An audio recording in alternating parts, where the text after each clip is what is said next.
Salve, salve galera, mais uma edição do podcast aqui no canal do Motorsport.com, nosso programa sobre motociclismo esportivo em parceria com a Yamaha, dessa vez pós-GP da Espanha em Jerez de la Frontera. E meus caros, que corrida tivemos nessa etapa do Mundial de Moto Velocidade. Estou aqui na companhia sempre de Guilherme Longo, Felipe Mota, apresentador dos canais ESPN, e Fausto Macieira. Fausto está aqui conosco remotamente. Vou passar a bola primeiro para ele já fazer a saudação tradicional dele e dar a primeira pincelada sobre essa etapa em Jerez. Fausto, seja muito bem-vindo. Salve Carlos Costa, salve Guilherme Longo, Felipe Mota, aquele abraço. Salve rapaziada ligada no podcast da Yamaha Racing Brasil e Motorsport Brasil, vindo de uma corrida fantástica, incrível, sensacional, disputada até o final. É isso que a gente quer ver. Se falou em Copa Ducati, a Ducati colocou as 3 motos no parque fechado no final do domingo, mas foi uma corrida cheia de alternativas e é isso que a gente quer, né? Emoção em todas as classes. A Moto 2 também foi muito boa, a Moto 3 foi heróica e foi isso que os espanhóis e o mundo inteiro viu em Jerez de la Frontera ontem à tarde. É isso aí. Felipe, mais uma vez aqui presente, 4ª etapa do Mundial com um duelo já de campeões. Pecco Bagnaia e Marc Marquez ali como destaques do GP. A gente teve um monte de destaque, desde a classificação, passando pelo sprint, mas sua visão aí sobre essa etapa, 4ª do Mundial. Um abraço a todos. É o que a gente fala, né? Quando você faz uma reunião de pauta para discutir o que vai falar no pós-GP da China, da Fórmula 1, você tem que cavar, o que vem aí, uou. Aqui a gente tem que cortar, porque não cabe tudo. É impressionante. Assim, vamos falar disso. Pô, então o podcast vai ter 6 horas. Não dá. Porque só se a gente focar no domingo, o Fausto tá rindo, mas é isso, Fausto, porque com certeza a gente vai falar e quando acabar o podcast vai falar, eu queria ter detalhado aquele momento. Por exemplo, Bagnaia versus Marc Marquez. Cara, a hora que dá o toque, e pra variar, eu vendo com meus filhos, né? Aí eu, que isso, malandro e tal, porque ali as coisas podiam acabar mal aos dois, né? E a gente tá falando como disso. Já tinha acontecido em Portugal. Exato, e Martin caiu antes, e daí lá no meio do bolo a gente fica, Cadê? Cadê os discretos da vez? Cadê o Acosta nesse domingo? Ele começou lá em 18º e lembra que eu brinco com meus filhos, eu fui fazer uma comparação, aí o Pelé, aí não sei quem, e aí eles perguntam, isso fixou na cabeça deles, então no começo da corrida, cadê o Acosta? A gente trata como esse, assim, o novinho, o Hendrick, né? O novinho que tá vindo com tudo, e aí o meu filho ficou medindo mais velho, PACO, né, que fica ali no canto esquerdo da tela, 18º. Quando ele bate em 10º, ele fica por ali. Então, mas é até curioso isso, né? Porque do nada você olha, ele tá em 10º. É isso.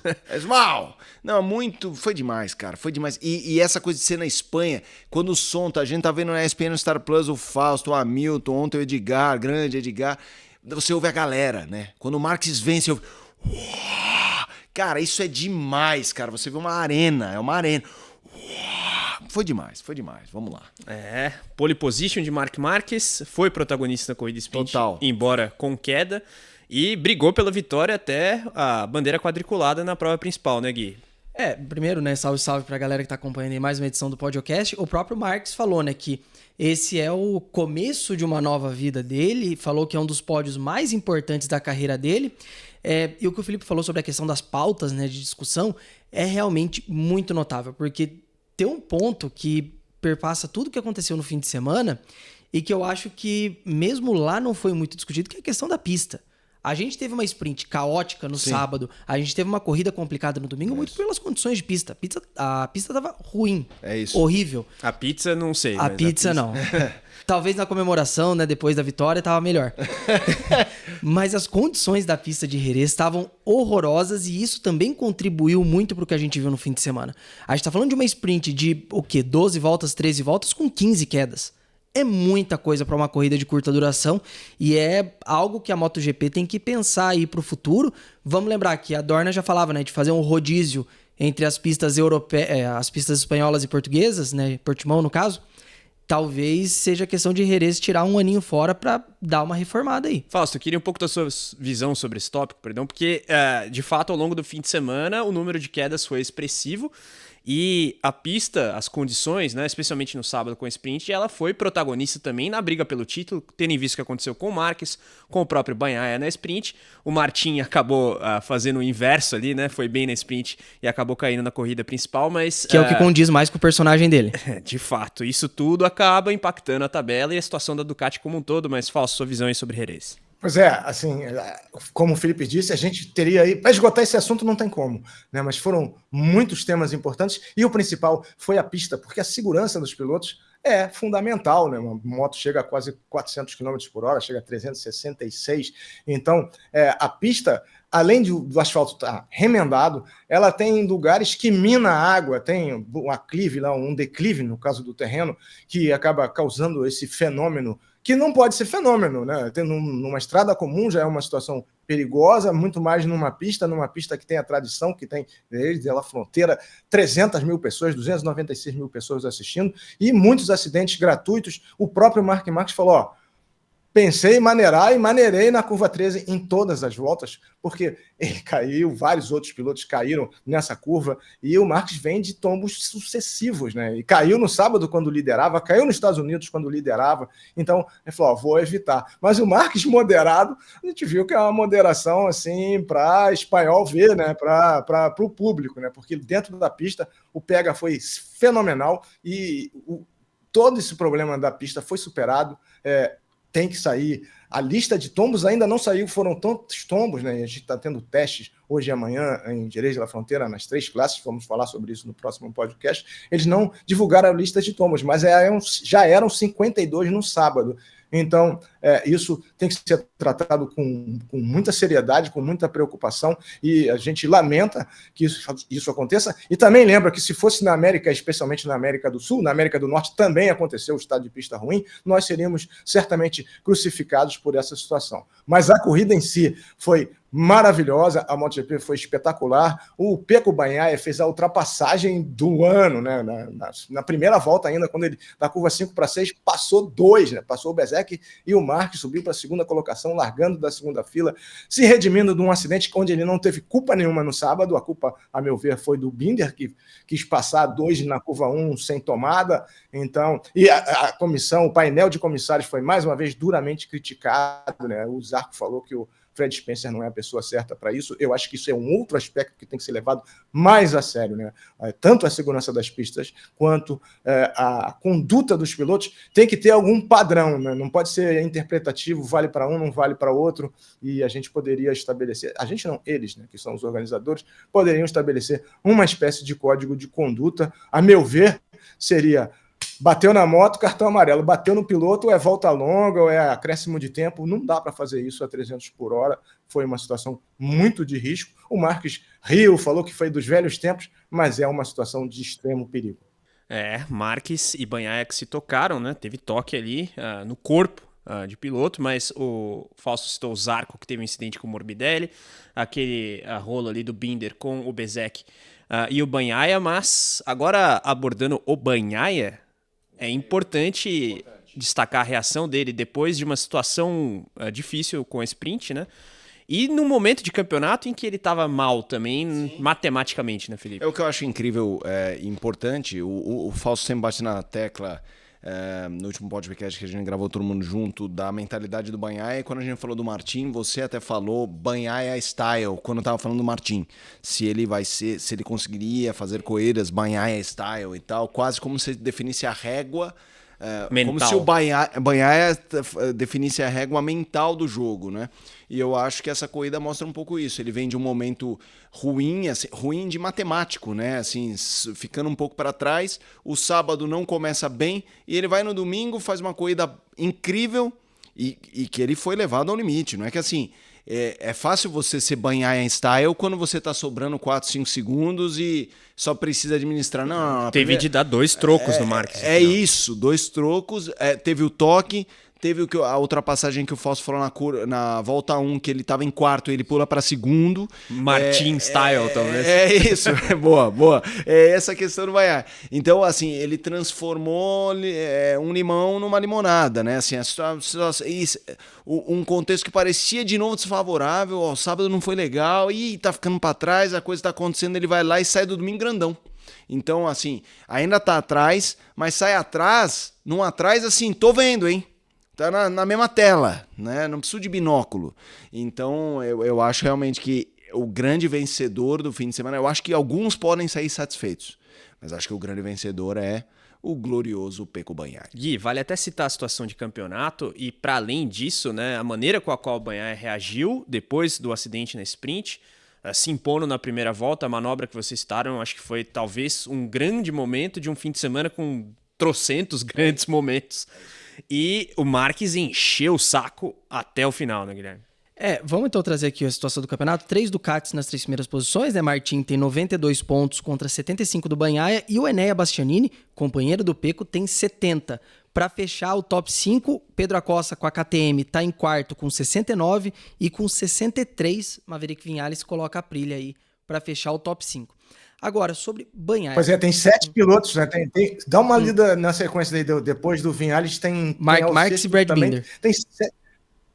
Então, que estão muito próximos, né? Sim. E teve um momento que o Bagnaia esteve 47 pontos atrás do Jorge Martin e conseguiu voltar e agora está a 17 pontos, né? Quer dizer, ele tirou daquele momento 30 pontos.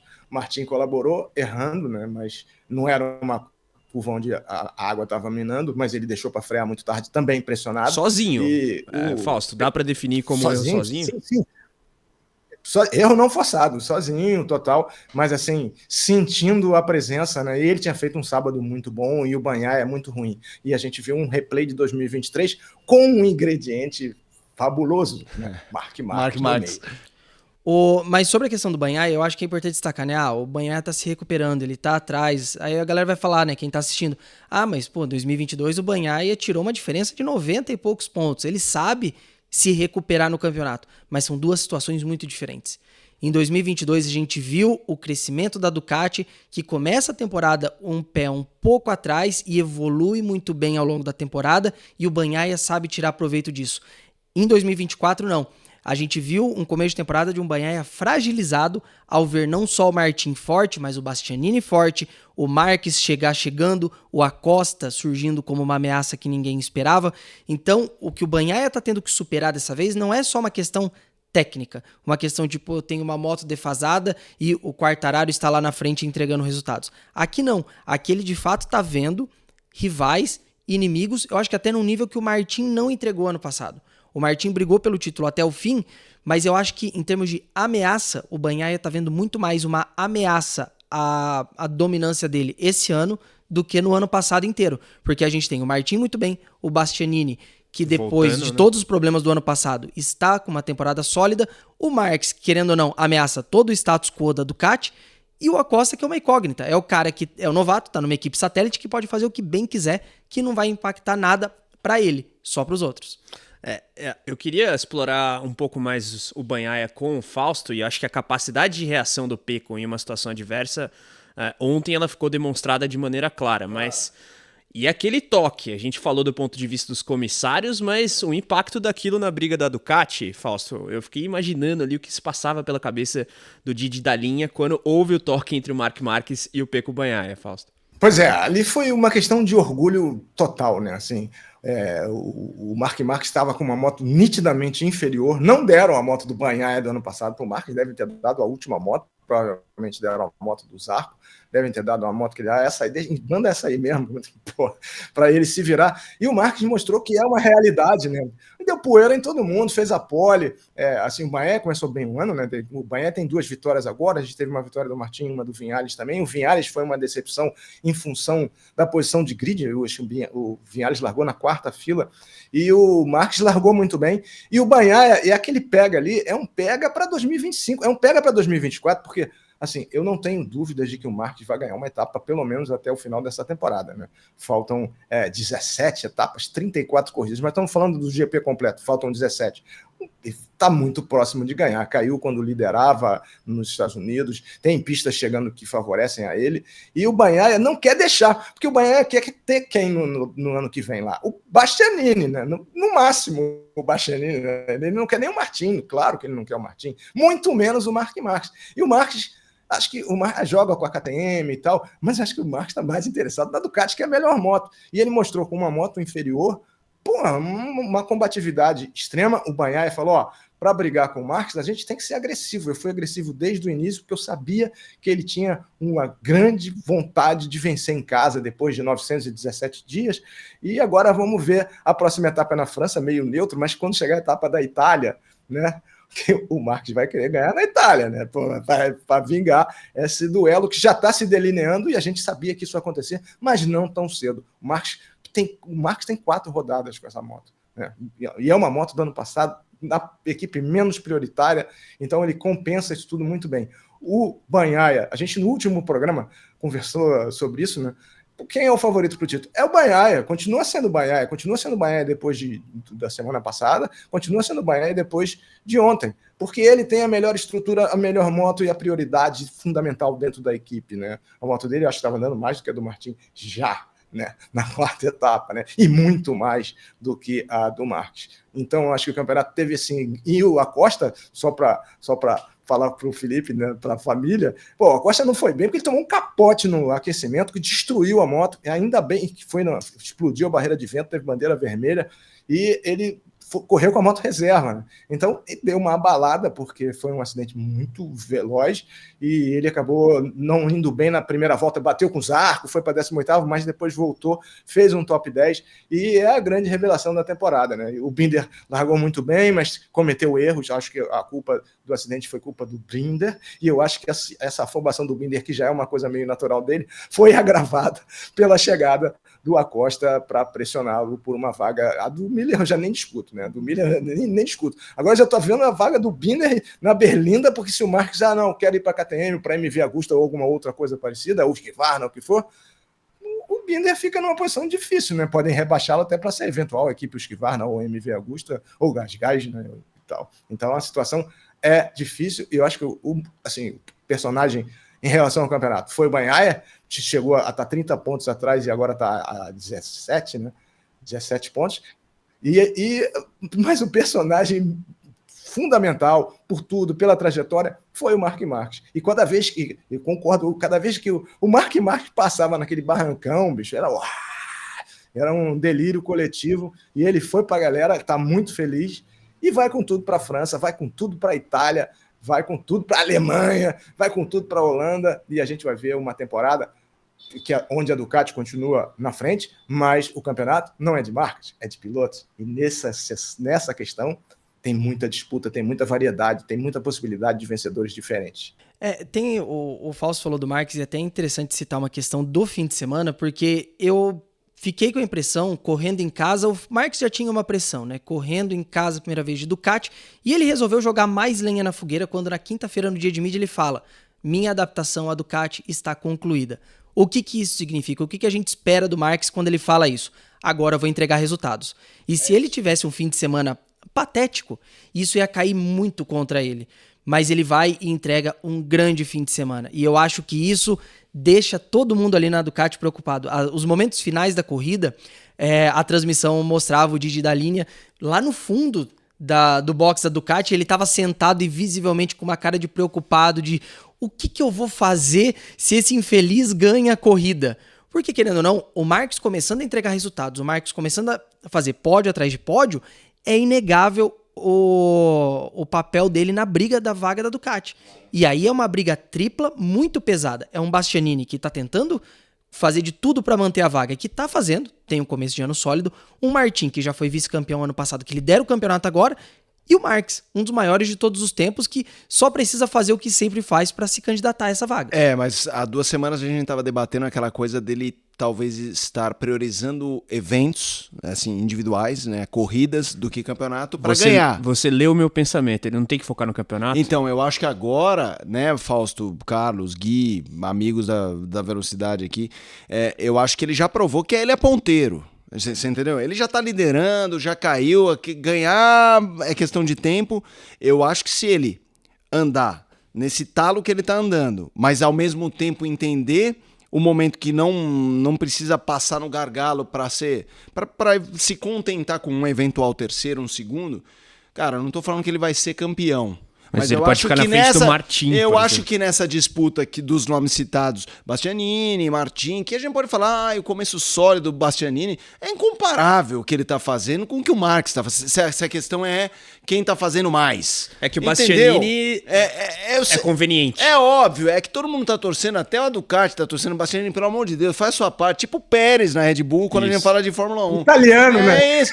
Faz a sua parte, amigo. Pelo amor de Deus, você vai ficar aqui, você não precisa ser genial. Só que assim, o Marques tá virando aquele problema, como que é? Aquela situação inconveniente. Que você fala, cara, não dá pra negar, né? Tem um bode na sala, quem a gente vai fingir que não tem? Então, assim, não dá mais, cara. Mas na verdade, só que eu acho que se o problema. Marques começar a falar assim, beleza, brigar por vitória, mas virar essa chavinha do campeonato, que eu acho que o título não fica com ele, acho muito difícil. Mas eu não vejo como ele não começar a engolir esses caras. E aí vai ser constrangedor quando você pega a tabela de... Porque assim, daqui a pouco, se ele visar a vitória cai aqui, cai ali e fica em oitavo, a gente vai falar, foram vários quase, mas o cara tava em oitavo. Se ele ficar ali, ele vai estar em terceiro logo, cara. Em segundo logo, porque é um absurdo, fora o show que ele dá. Então, eu acho que agora, essa discussão, ganhar uma corrida, 900 e tantos dias sem ganhar uma corrida versus também saber a hora de levar a moto para casa, eu acho que essa discussão cresceu em 2 semanas. É que eu acho que, na verdade, ela chegou mais cedo do que todo mundo esperava. A gente sabia que o Marques em algum momento ia se encontrar com a moto, mas eu acho que ninguém esperava que a adaptação ia ser tão rápida. Em 4 corridas, o Marques já tem 2 pódios. Um na corrida principal, um de corrida sprint, que não é pódio propriamente dito, mas é um top 3. E eu acho que essa questão, a discussão que o Felipe levanta, já era uma coisa que a própria Ducati previa, né? Fala-se muito que a Ducati tentou bloquear a contratação do Marques pela Nadia Padovani, né? Que é a dona hoje da Gresini. Que falava, putz, não sei o que, eles não queriam essa dor de cabeça. A Nadia foi e bancou a contratação do Marques. Mas eu acho que eles contavam que isso fosse aparecer mais tarde só. Esse que eu acho que é o X da questão. O Marques surge muito... Né? Desculpa, a linha deu mão forte à Nádia para levar o Marques para a Ducati. Sim. E o que a turma da Itália fala é que o da linha botou, como o Felipe disse, a raposa no galinheiro. Né? Já tá lá dentro. Então, tinha uma preocupação muito grande. E aí, quando ele tem um apoio de uma pessoa importante, como ela, né? Tem o apoio de uma pessoa importante como o da linha, ela fala, vamos nessa. E eu acho que essa é a grande preocupação. Todo mundo contava que o Marques ia aparecer, sei lá, perto do meio da temporada, chegando nas férias. Mas na 4ª corrida... A gente não pode descartar o Marques ainda da luta pelo título. De jeito nenhum. Fausto, o Marques, primeiro, ele consegue administrar? Segundo, você ainda acha que é o caso de ele ir pro tudo ou nada em situações de briga pela vitória? Ou você acha que ele deve administrar em situações específicas para terminar o campeonato na frente de Jorge Martin e Enea Bastianini, Fausto? Assim, ele ontem falou que foi moderado. Pô, não pareceu.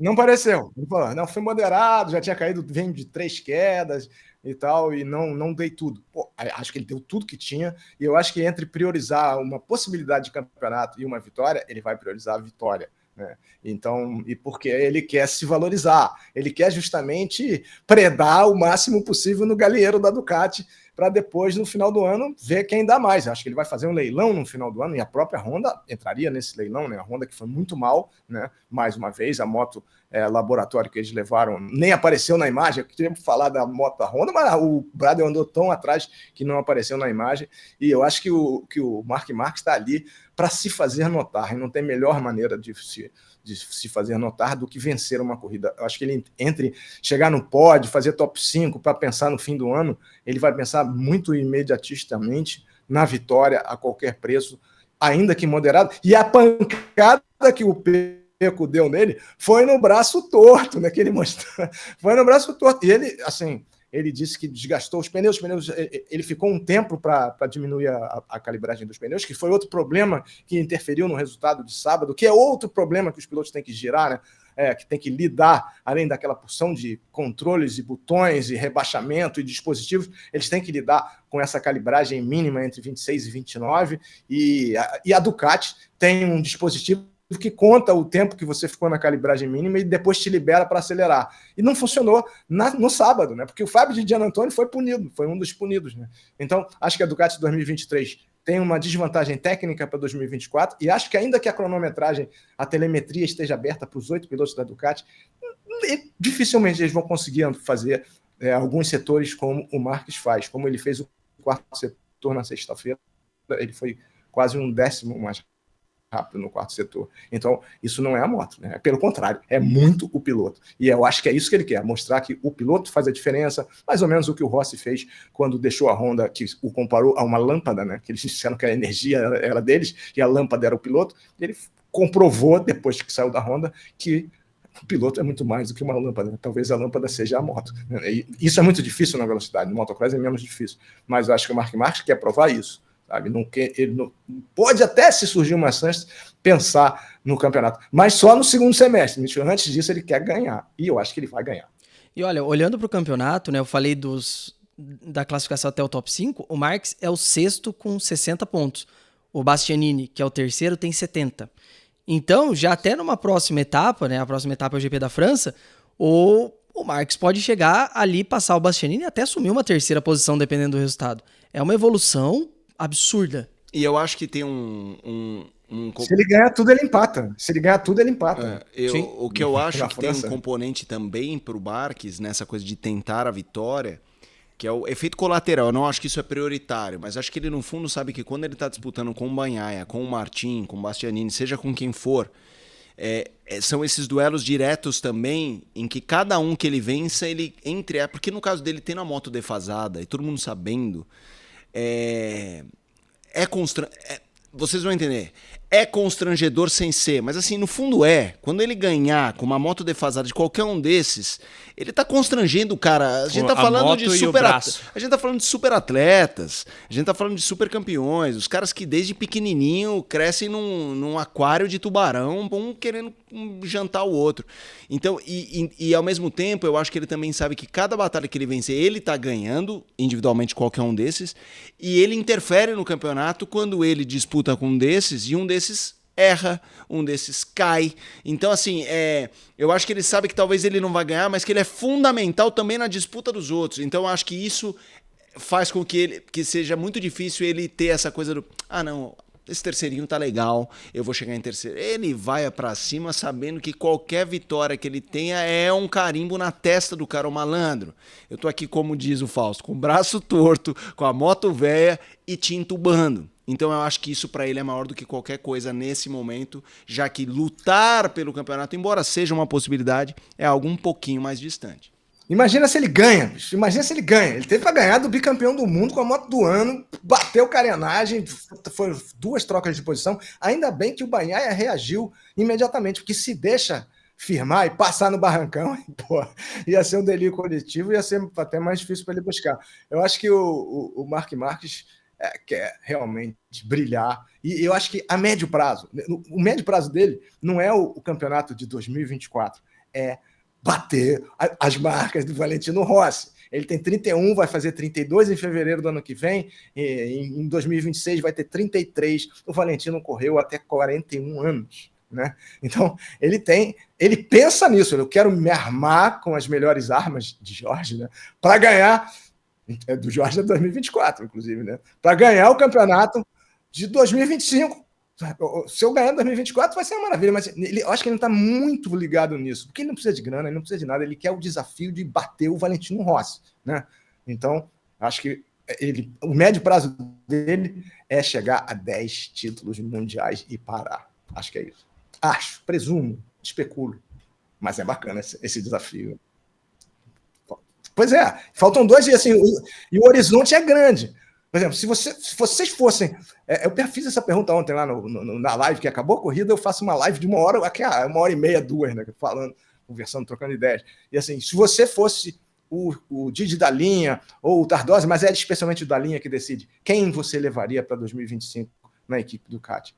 Bastianini? Martin? Marques? Qual deles? Eu levaria... Posso dizer a resposta minha, eu levaria o Marques. Eu levaria o Bastianini. O Marques não pensaria 2 vezes. Eu entendo que todo mundo levaria o Marques, mas também acho que isso é uma discussão mais para videogame, porque, no fundo, o cara que tá lá fala assim, imagina a Bagnaia, juntar, seja quem for, que nem a gente fala de Verstappen e Hamilton na Fórmula 1 e tal, juntar os 2 Alpha Dog, eu vou ser mordido, entendeu? Mas eu entendo que é o nosso impulso. Agora, o que eu acho o que a gente quer é que ele saia da moto defasada. Então, assim, se ele no ano que vem sair da moto defasada e já for pra já rolar uma melhora, mesmo que não seja o suprassumo do que o grid oferecer, cara, ele já quase não tá precisando da moto do ano, né? Ele já quase não tá precisando. Vamos pegar ele na moto do Martin, por exemplo. Então, entendeu? Então, assim. Fala, Fausto. Não, assim, aí já é outra discussão, né? Será que a Pramac vai virar Yamaha, vai continuar lá, vai perder uma moto para dar mais uma moto para o Valentino? Tem todas essas discussões paralelas. Mas, assim, a gente tem um antecedente que não é muito claro, porque a Ducati é uma equipe confusa, assim, né? Muito exuberante, entusiasmada, mas a gente tem um antecedente do Lorenzo com o Dovizioso. Quando o Lorenzo foi para lá, porra, foi um Deus nos acuda. E é uma situação parecida, né? Com a do Lorenzo, com o Dovizioso conservador, cerebral, 3 vezes vice-campeão do mundo para o Marques, e vai o Lorenzo para lá, que já tinha 5 títulos mundiais, enquanto o Dovizioso tinha 1. Então o Dovizioso ficou muito contrariado. Acho que se o Marques for para a equipe Ducati, vai ser um clima daqueles, né? Parecido com o Lorenzo e o Dovizioso. E a Ducati não tem... o que tem os japoneses, a calma para gerir essas situações. Já demitiram o Lorenzo ficou revoltado, ganhou 3 corridas seguidas. Então, acho que pode acontecer um negócio desse. Eu acho que a meta número 1 do Mark Marques é ter a moto número 1, que é do Bahia, e tirar esse 1 e botar na moto dele. Não sei se vai botar, mas a meta dele, como moto, qual é a melhor equipe? Essa. Então, é essa que eu quero. O Marques vai ser 193 ou 931 daqui a alguns anos na MotoGP, vamos ver. Mas olha... Então, é por isso que eu escolheria o Bastianini. O time que tá ganhando não se mexe, mas óbvio que todo mundo quer ver Marques versus Bagnaia na Ducati. Agora, e o Martin, hein, minha gente? Essa queda aí acaba dando uma boa sabotada no conforto que ele tinha na tabela, né, Fausto? E olha que ele tá de psicólogo novo, né? O Martin foi muito bem no sábado. Ele... é a 11ª sprint que ele vence, né? Então ele, em velocidade, não se discute, né? Não se discute. O Martin é mais rápido que o Bagnaia, provavelmente é mais rápido que o próprio Marques, mas a estratégia dele também não é a melhor, né? Mas eu acho que o Marques não se concentra. Hoje teve uma segunda proposta da Pramac para o Marques, mas a gente não sabe nem se a Pramac vai virar Yamaha ou se a Gresini vai virar Yamaha, né? O VR vai virar Yamaha. Então tem todas essas condicionantes. Então a meta certa para o Marques é a moto do Bastianini para ficar ao lado e empanar o brilho do sereno Pecco Bagnaia. Agora, o Bastianini é um excelente piloto, tem ainda 17 corridas para se recuperar, mas tem levado poeira. Na corrida passada ele chegou no pódio, fez um excelente segundo lugar, né? Ele fez, mas o Marques caiu, né? O Marques caiu quando liderava. Então, o Marques é a mosca na sopa de todo o grid, cara. Então, acho que ele vai fazer o possível e o impossível para vencer. Se tivesse vencido ontem, não tinha dormido até agora. Mas eu acho que ele ainda tem boas possibilidades de chegar lá. O Acosta também, claro que mirava a vitória, os espanhóis correram em casa, eles já venceram 300 vezes lá, são favoritos, mas a próxima é na França, e é uma pena que nem o Zarco, nem o Quartararo estejam em condições de serem referência da torcida para o GP da França 2024, pelo menos. Bom, no caso da corrida sprint, pensando no Martin, eu fiquei também matutando o que passou pela cabeça dele quando o Marques passou, mas... depois o Mark cai e acontece todo aquele rolo. E essa questão das equipes satélites e do mercado de maneira mais ampla vai dar o que falar ainda bastante em 2024. Só fazer um comentário final sobre Marques, a gente vai passar para o tópico, mas é importante, eu acho que especialmente para ele, mas para o contexto da MotoGP como um todo, o fato desse fim de semana dele ter sido tão bom por ser o mesmo palco do acidente que começou esse buraco que ele se enfiou. O acidente foi em Jerez, abertura da temporada de 2020, onde ele sofreu um acidente da fratura, e ele ter feito esse fim de semana forte, fazendo pódio, liderando, caindo na sprint, mas quando estava liderando, brigando pela vitória, no mesmo lugar, isso vai fazer maravilhas para a cabeça do Marques. Então, eu acho que a partir de agora, o Marques passa a ser uma dor de cabeça ainda maior, porque ele tira um fantasma muito grande, que inclusive ele mencionou isso, né? Quando ele fala do Quartararo, da renovação com a Yamaha, ele fala... eu tinha um fantasma muito grande com a Honda, e era Jerez. Agora não. Agora Jerez 2020 está no passado para ele. E isso vai fazer muita diferença. Agora, Felipe, o Marques é um fantasma na cabeça de Jorge Martin ou não? Eu acho que agora ele é o fantasma, ele é o Até do bicho-papão na cabeça de todos eles. O que eu acho que vai ser muito interessante é isso, é maior que o fantasma vocês vão ver. Já é mais sólido do que um fantasma. É isso, é um bicho-papão, cara. Ele vai abrir, sei lá, a geladeira pra pegar o energético dele, ele tem medo de alguém. Assim é. Então mas o que eu acho que vai ser muito interessante é ver a reação do Martin na França. Eu acho que a queda dele ontem, nesse domingo, a gente tá gravando na segunda-feira, né? Ela é importante. Ela é importante, mas até aqui todo mundo já caiu, alguém já fez uma besteira. É interessante entender como ele processa isso, pra gente saber se é o velho Martin ou se é um Martin repaginado, um Martin 2.4, entendeu? Um cara que leva um golpe e fala, não, beleza, ganhei a sprint no sábado, fui super forte, tava forte no domingo, caí, bola pra frente, vamos nessa, tá todo mundo caindo e não foi legal, mas também... Agora, se ele tiver apagado na França, aí eu acho que surge o sinal amarelo, sabe? Do tipo, opa... Os caras estão vindo pra engolir ele mesmo e ele... Porque a hora que mostrou ele no boxe, ele tava com a cara de bunda, né? Assim, é óbvio. Então, assim, mas é normal, acontece. Mas eu acho que a prova da França, se você me perguntar, o que você tá mais curioso pra prova da França? Tem Marques, tem Bagnaia, vamos ver uma coisa... Não, pra mim é ver a postura do Martin. Se ele tiver muito sólido, for bem, não tô dizendo não precisa nem ser o que soma mais pontos, mas que a diferença não cai tanto. Aí eu falo, opa, talvez seja o Martin mais... Agora, se ele chegar lá espanando o taco, aí eu acho que é o velho Martin, que a gente sabe que uma hora alguém vai pegar. Uma coisa é fato, trabalho hercúleo pela frente para esse novo psicólogo do Jorge Martin que o Fausto Macieira citou. Agora, os psicólogos de Jorge Lourenço e Dani Pedrosa também têm um desafio pela frente, Guilherme, é isso? Essa na verdade foi um dos grandes momentos do fim de semana, né? Jorge Lourenço publica um vídeo em sua conta do Instagram, treinando boxe, e fala assim, Dani, tivemos nossos momentos na pista, faz muitos anos, quero rememorar, te desafio a uma luta de boxe no fim de semana do GP da Catalunha, e ele até mostra, aqui neste ringue, que é onde eu treino, transmitido pelo YouTube, e aí Dani Pedrosa em preparação para o GP da Espanha, e vamos destacar que o Pedrosa foi muito bem no fim de semana, um pódio herdado na sprint, caiu infelizmente na corrida, mas andou bem o fim de semana todo. Pedrosa falou, diga o horário, diga a data, estarei presente. Senhores, façam suas apostas. Jorge Lourenço ou Dani Pedrosa, quem vence essa luta? Fausto, existe uma diferença de dimensões entre Jorge Lourenço e Dani Pedrosa. E aí eu te pergunto, o Dani Pedrosa chamou mais atenção pelo pódio na sprint ou por ter aceitado o desafio do Jorge Lourenço, Fausto? Foi uma situação bem... uma farronice, né? Só faltou o tema do rock, né?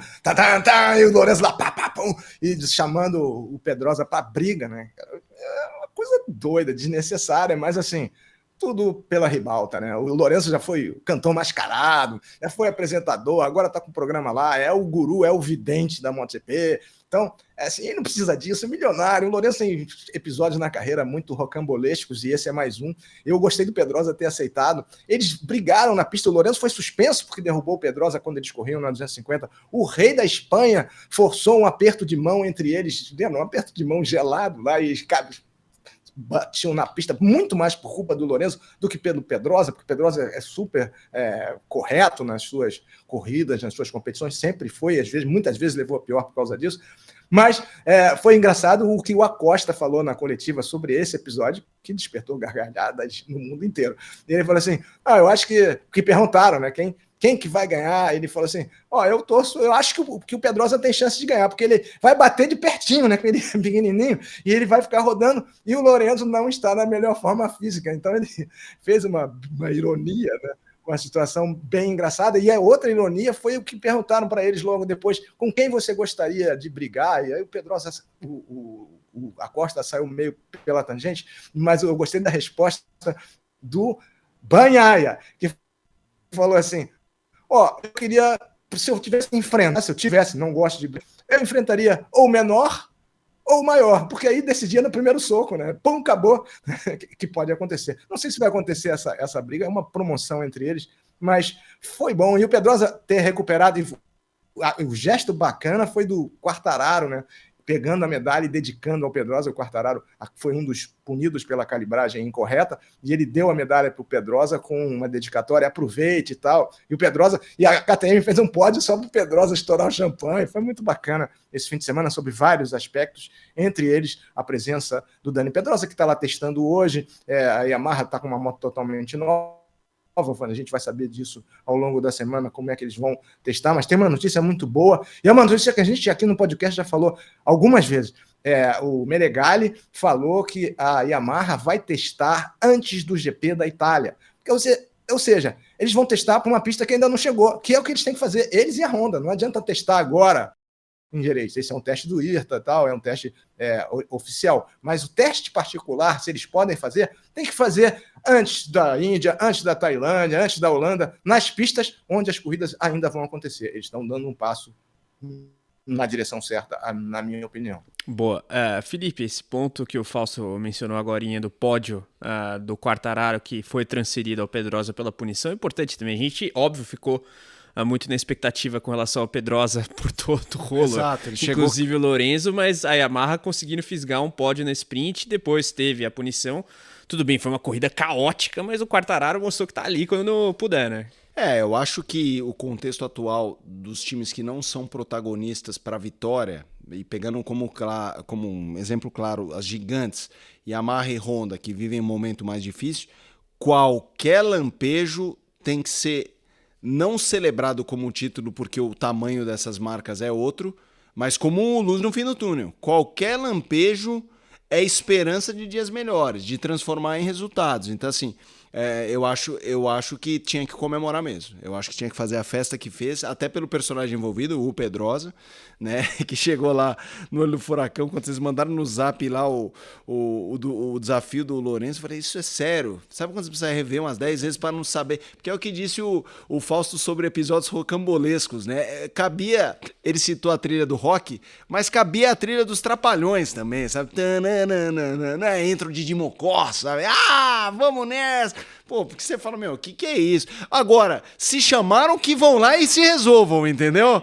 Pra também não começar a ficar com chacrinha. Não que eu defenda isso, mas se é pra também ficar dando pinta de valentão só pra ganhar engajamento no Instagram, aí você perde ainda mais o respeito. Mas o que eu espero é que as grandes disputas entre riders fiquem sempre na pista, não fora dela.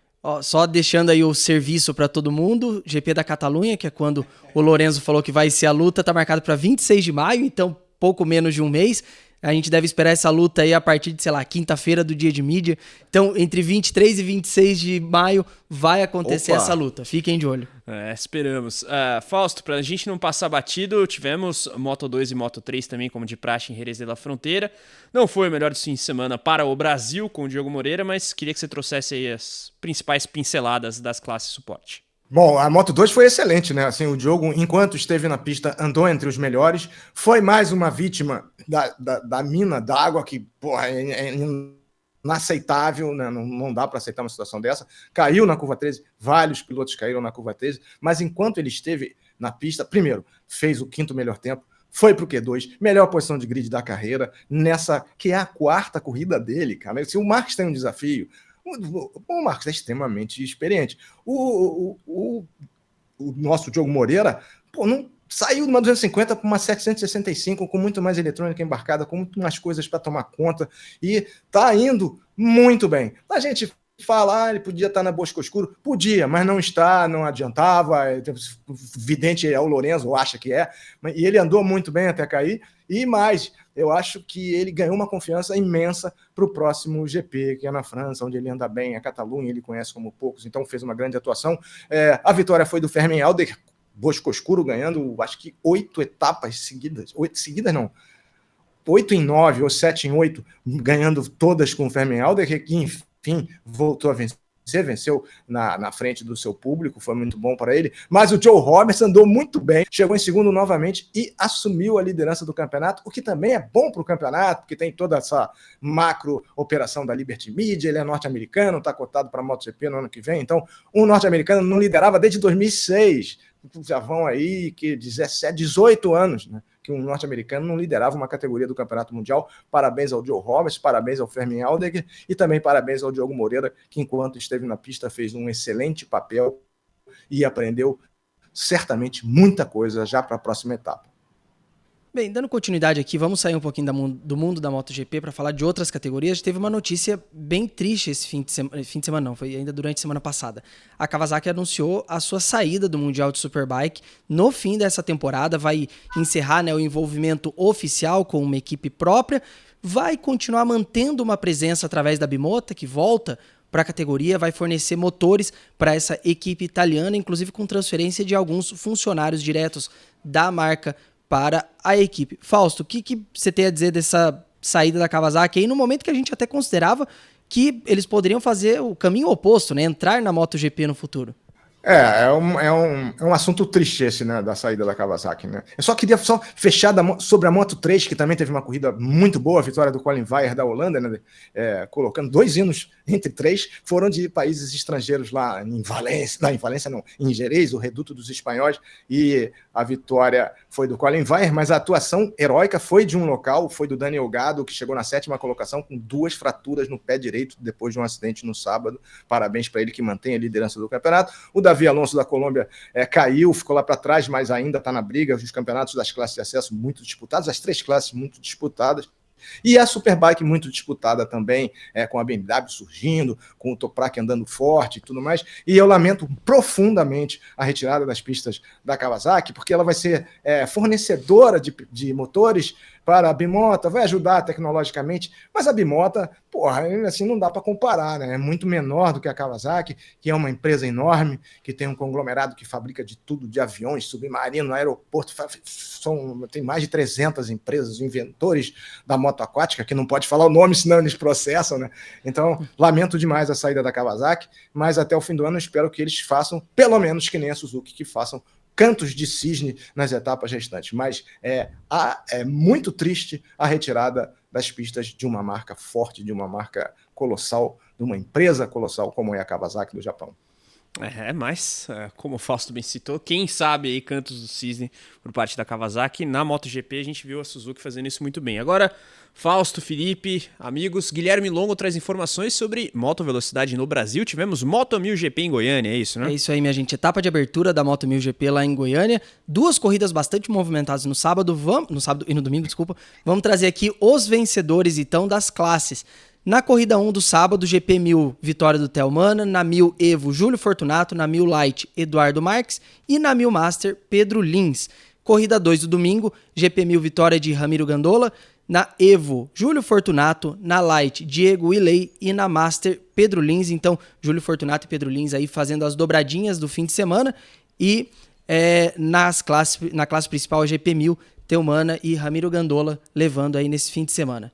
Fausto, Moto 1000 começando bem aí, e é importante pra gente ter um campeonato de moto velocidade forte aqui no Brasil, e que também é importante pra América do Sul como um todo, né? O Brasil acaba sendo um celeiro para esses pilotos virem pra cá, né? É muito importante essa participação multifacetada, várias classes. A Moto 1000 GP trouxe um novo modelo ao Campeonato Brasileiro, organizou as coisas muito melhor. Na classe principal, duelo entre o Thelmana brasileiro e o Ramiro Gandola argentino, andam os dois muito bem. Fico muito satisfeito com a dupla vitória do Pedro Lins, meu amigo particular aqui do Rio de Janeiro, que foi vice-campeão. Ele foi vice-campeão na Pro no ano passado e passou para Master em função da faixa etária e estreou com 2 vitórias, e também as classes da Yamaha R3 Blue Crew Cup, da R15 Cup, que compuseram uma agenda imensa de competições. E aproveitando para falar de Goiânia, eu falei com o Roberto Botter, né, que é o administrador do autódromo, está muito envolvido com a possibilidade da MotoGP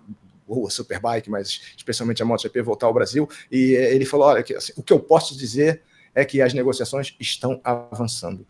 Boa, interessante esse ponto que o Fausto aborda. E Felipe, negociações para a vinda do Mundial de Moto Velocidade ao Brasil rolando lá em Goiânia, hein? Bom ficar de olho nisso. Sem dúvida. Torcida total para que isso aconteça. No nosso até primeiro episódio, né? A gente teve a informação no Fausto de que esse era um movimento... A América do Sul precisa, não é o Brasil. com a história da Argentina, a América do Sul precisa da MotoGP aqui, porque vamos combinar, gente. Eu até queria aproveitar e lançar uma campanha aqui entre nós, amigos. A gente precisa procurar pessoas que gostem de velocidade, mas não mergulharam na MotoGP ainda. Porque a MotoGP é a entrada para você começar a gostar de moto, não tem como, assim, de competição de moto.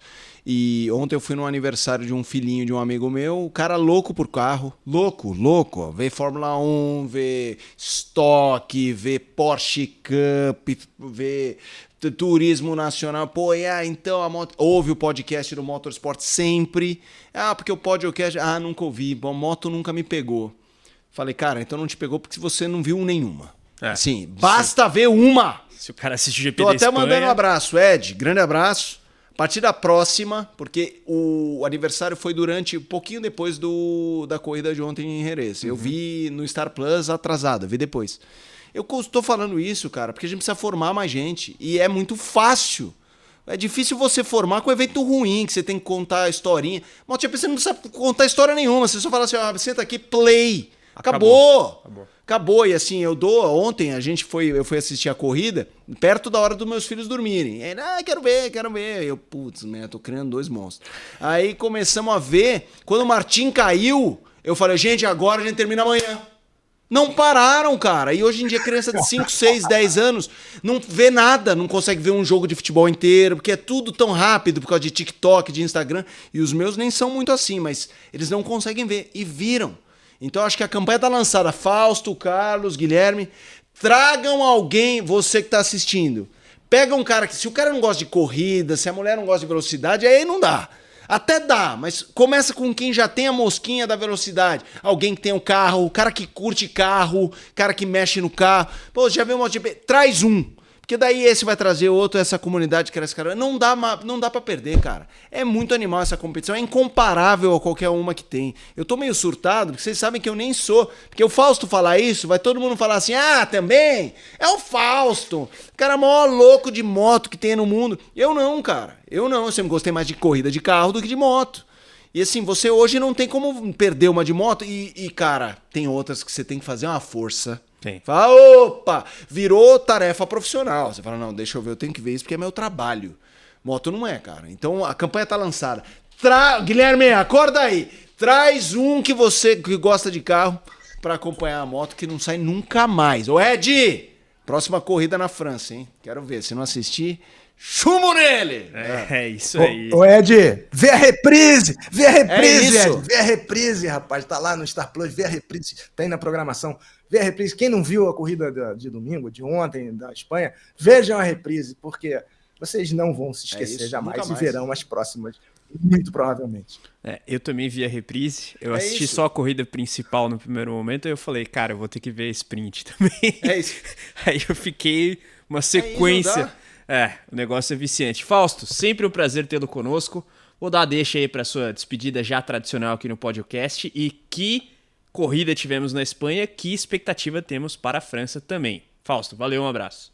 É isso, é uma satisfação conversar com vocês, é uma satisfação interminável e compulsória conversar sobre moto. Vem o Grande Prêmio da França, vem a Catalunha, vem a Itália, tem muita coisa para acontecer, são 34 corridas, 17 etapas, muitos pontos pela frente e, sobretudo, muitas emoções. Segura e que todos voltem para casa felizes, tanto o público, que foi a 300 mil pessoas, quanto os pilotos, equipes e organização. Valeu, rapaziada. Boa semana para todos. Aquele abraço.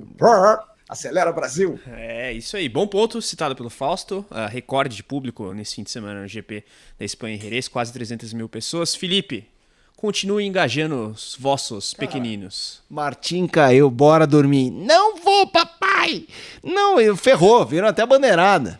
Tomei, meu, é isso. Mas demais. Vamos lá. E é isso, é fácil criar, porque é isso. É o Marques, é muito personagem. Sim. A corrida é fácil de acompanhar porque 3, 4, 5 no mesmo quadro. Não é aquela coisa que o diretor de TV tem que... Cadê o segundo? Câmera 1, não achei. Câmera 2, não achei. Câmera 3, não achei. Tá todo mundo lá. É didático, é fácil, é muito bom. E a cobertura dos caras aí não é porque eu trabalho na ESPN. É um elogio ao Fausto, ao Hamilton, ao Edgar, à Ju Tesser. É muito bom. Então, meu amigo, se você não conheceu, tá perdendo. Vamos lá, vamos ampliar esse universo. Sem dúvidas. Gui, sempre um prazer. Até a próxima. É isso aí, minha gente. A gente se vê numa próxima. O GP da França ainda só daqui 15 dias, mas semana que vem a gente tá de volta, porque assunto de moto tem pra toda semana. É isso aí, testes rolando em Jerez e todo o noticiário da MotoGP e demais categorias. Galera, um grande abraço, sempre aquele recado. Deixar a curtida, se inscrever nos canais em que a gente divulga o podcast e, endossando aqui o desafio do Felipe. Manda pra galera, traz mais um, porque a comunidade cresce cada vez mais. Gente, até a próxima. Tchau, tchau.